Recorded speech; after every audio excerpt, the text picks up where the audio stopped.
Hi guys, we're here, it's the second day of Cannes and we've just come out the screening for Mad Max Fury Road, and to be honest we think it could probably be the film of the summer. And not just because the only other real contender is Terminator Genesis.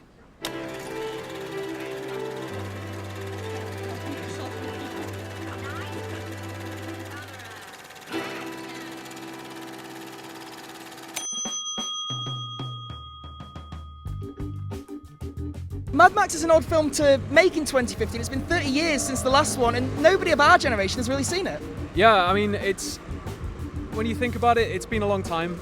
We haven't really been back to the wasteland in quite a long time, so there's going to be a lot of kind of bumps and scrapes in getting back into it, but somehow Fury Road pulls it off, and it pulls it off seamlessly. It does, and what I really liked is how many in-jokes there were, how many references there were to the original films, but none of them were forced. They all felt very genuine. They were references that felt right within the world that George Miller's created for this new film. Yeah, I mean, they kind of come off, it's less reference, less Easter egg, more allusions too. The thing that is big for this film is that as it's going to appeal to a much older generation at the moment, with it being this kind of new start for the franchise in a way, you know, you've got something there that is kind of almost standalone. It fits in the universe that the older generation absolutely love and know very well, but there's enough there for somebody who hasn't seen a Mad Max film before, has had no interest in seeing a Mad Max film before, to jump in, you know, both feet first and just get engrossed in the world. He's got a much bigger budget this time around. I mean, it's cost 100 times more than the original,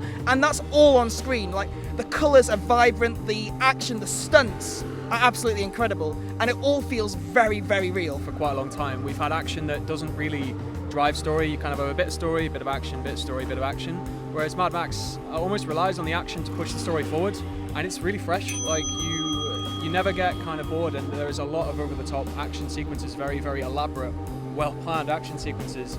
I mean, people were applauding as soon as the action sequence... 3 times in the showing, in the middle of the film, people were cheering. It's that good a movie. Yeah, and it wasn't just like a ripple of apathy, it was full-on cheering. It was crazy. There were some whoops. There were some whoops. There were definitely some whoops. If you're talking about character in this film, the character to talk about is Max himself, who isn't actually the centre of the narrative at all, is he? No, I mean, Mad Max, obviously, his name's in the title, it's Max Wachtansky. And he drove the story in the first 3 films. He was the main character, yeah. And he's still the main character here, but... Whereas this time, we kind of get Max as a central character, but he must have about 15 lines in the entire film. You know, he's there to push the story forward, but it's not his story, it's Charlize Theron's story. It's not what you're expecting, especially given the trailer. Whereas with other films we've had recently, where they kind of deliver a lot in terms of trailer content, and it kind of promises a much big grand story, and it turns out in the end that that's not what you were sold. Fury Road just kind of sets up that, it sets up the universe. The trailer itself gives you a faint impression, and you'll notice that as you start watching the film, everything you thought you knew about the film goes out the window. Well, about half an hour in, you realise you've seen a lot of the footage from the trailers and most of the plot from the trailers as well. It's a very unique experience going into a film and halfway through realising you have no idea where it's going to go. Oh, absolutely. Yeah, you just kind of, you've got to go with it. I think it's a really great bit of escapism. It should be what action cinema's like trying to be. I guess the big thing about this is that people want to know is it as good as it's being made out to be? Is it going to be a hit?